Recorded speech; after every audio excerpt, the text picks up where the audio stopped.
Unajua tuko kwenye kipindi ambacho habari huwa zinasambaa kwa haraka lakini kiuhalisia Djigui Diarra hajaachwa kwa sababu ya kushuka kiwango wala hajaachwa kwa sababu ya masuala ya kinidhamu. Hapana, kwa sababu changamoto ya kinidhamu ambayo inatajwa pia, hata klabu yake haijamhukumu, shirikisho halijamhukumu, ni taarifa tu ambazo watu wanatoa kutokana na mawazo yao. Sasa huwezi kutoa mawazo yako ukasema kwamba tayari amehukumiwa masuala ya kinidhamu, na tunaona kuna wachezaji huwa wanafungiwa kwenye ligi, lakini unaweza kupata pia nafasi kuitwa timu ya taifa. Nitakupa mfano Ibrahim Abdullah Baka alifungiwa mechi 5, ni matatizo ya kinidhamu, si ndio? Lakini aliitwa national team na tulienda naye kwenye michuano ya African Cup of Nations, AFCON nchini Morocco. Kwa hiyo masuala ya kinidhamu kwenye klabu hayahusiani ama hawezi kuwa ni sababu ya kuwa mchezaji kutokuitwa kwenye timu ya taifa. Otherwise iwe ni matukio ambayo yana huo ukubwa. Kwa mfano Karim Benzema alisimamishwa kuitwa kwenye timu ya taifa ya Ufaransa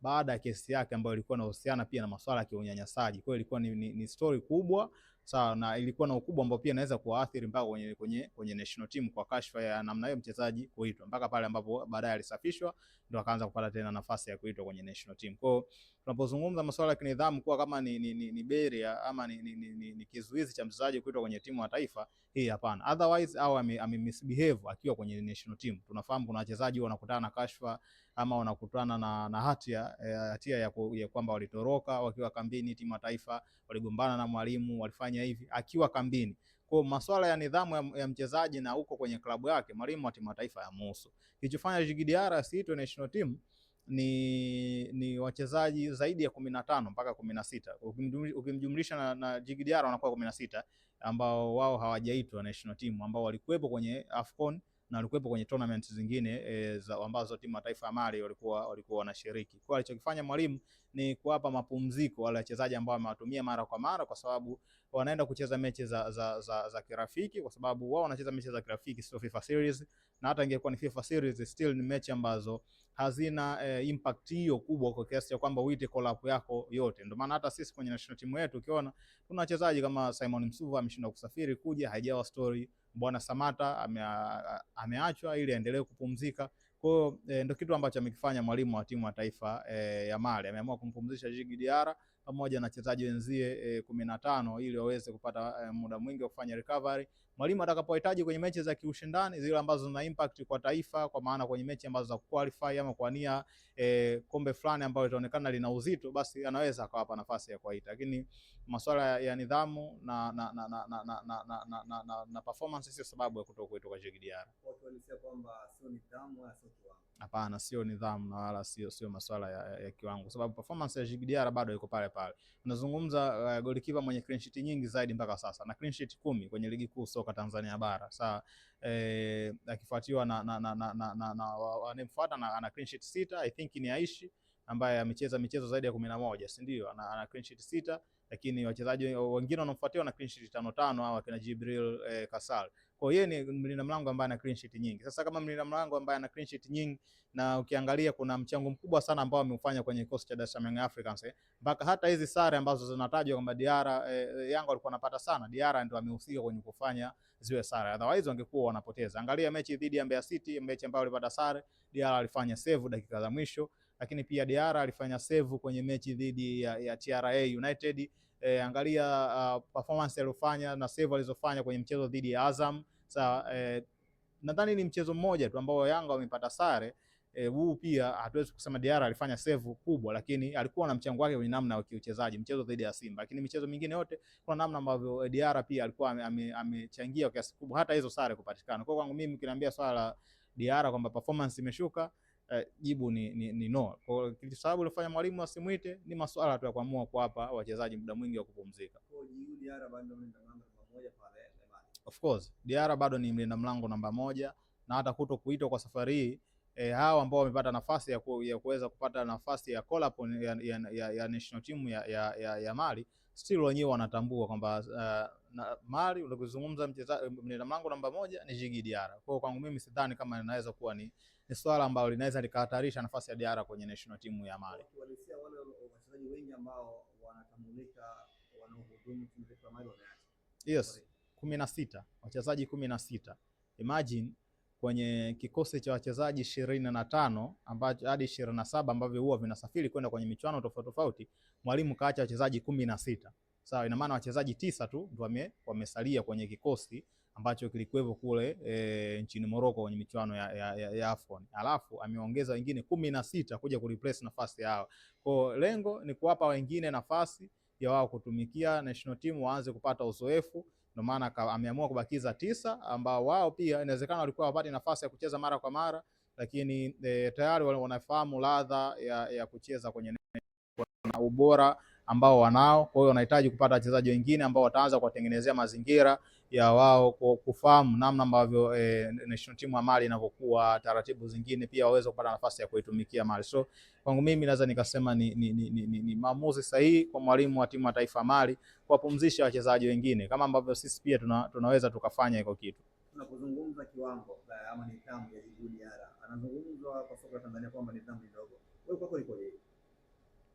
Sasa kumhukumu mchezaji kwamba hana nidhamu wakati hatujaona akiwa amehukumiwa na wanaosimamia nidhamu, kwangu mimi naona ni swala ambalo linaleta ukakasi kwa namna fulani, kwa sababu sehemu ambayo Diarra anatajwa kutokuwa na nidhamu, nadhani ni tukio moja tu, tukio la mechi dhidi ya Mtibwa Sugar, ndio. Lakini tofauti na hapo Diarra hajazungumzwa kitu ambacho anakizungumza. Unajua unapokuwa mlinda mlango, wewe unakuwa una sauti ya ukali, wewe ndio mkali kuliko nahodha wa timu, kwa sababu wewe ndio mtu pekee ambaye unaona kila kitu ambacho kinakosewa ndani ya uwanja. So kwangu mimi naamini Djigui Diarra tuwezi tukasema na matatizo ya kinidhamu, lakini tukio la mechi ya mwisho ambao wamecheza kweli alifanya alimisbehave, kwa maana alifanya matatizo ya kinidhamu, lakini hatuwezi kusema kwamba sasa ni kawaida yake. Hapana, kwangu mimi naweza nikasimama upande wa Djigui Diarra, lakini kwa kosa alilofanya nadhani taratibu zinafahamika, atafungiwa kukosa michezo 3 au 2, kamati ya masaa 72 itakapokaa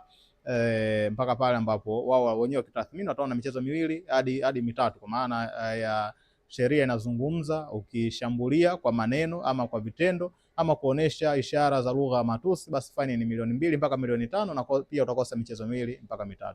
Okay, walisa kwako unaamini kwamba Djigui Diarra ni mchezaji ambaye bado nidhamu anayo?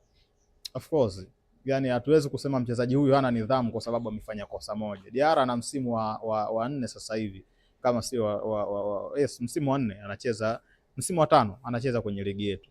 Kwenye hiyo misimu kama atahukumiwa kwa kosa la nidhamu, nadhani itakuwa ni mara yake ya kwanza. Sasa huwezi kusema kwamba huyu mtu hana nidhamu wakati amecheza misimu 5 ndani ya ligi, anakuja kuhukumiwa kwa kosa moja la kinidhamu anakuja kusema hana nidhamu. Kwangu mimi hapana. Kwa hiyo wanasema hana nidhamu anakosea.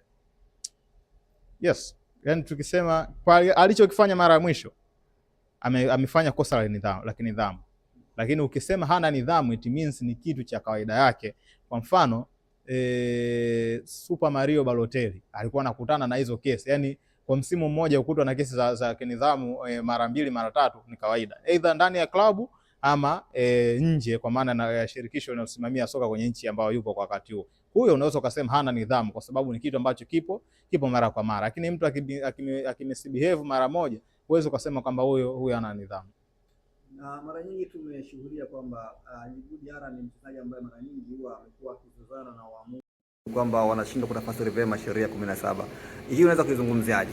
Ile ni pressure ambayo yeye anaipeleka kwa waamuzi. Unajua kuna namna ligi yetu tumetwist mlinda mlango, hasa wachezaji wa kigeni wakiwa wanaenda kuwafanyia waamuzi namna ile, unaamini kwamba anaweza kumtengenezea pressure mwamuzi. Kama ambavyo tunazungumza timu zetu zikicheza na timu ambazo zipo kwenye mataifa ya kaskazini, kwa maana taifa kama Misri, taifa kama Algeria, ndio huwa tunaamini kwamba wao wanapoenda kwa mwamuzi wanaenda kumtengenezea pressure, ndio.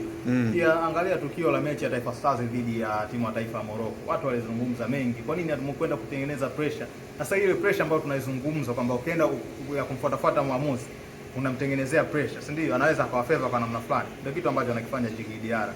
Kwa just ni mind game ambayo Djigui Diarra anaifanya kwa waamuzi ili aweze kuwatengenezea pressure, klabu yake iweze kunufaika. So kwangu mimi siwezi kusema ni kumdisibia. Kwa hiyo yuko vizuri kiwalisia. Sahihi kabisa. Na haya yakitokea ni haya ambayo yametokea ni ya mchezo tu. Yepi?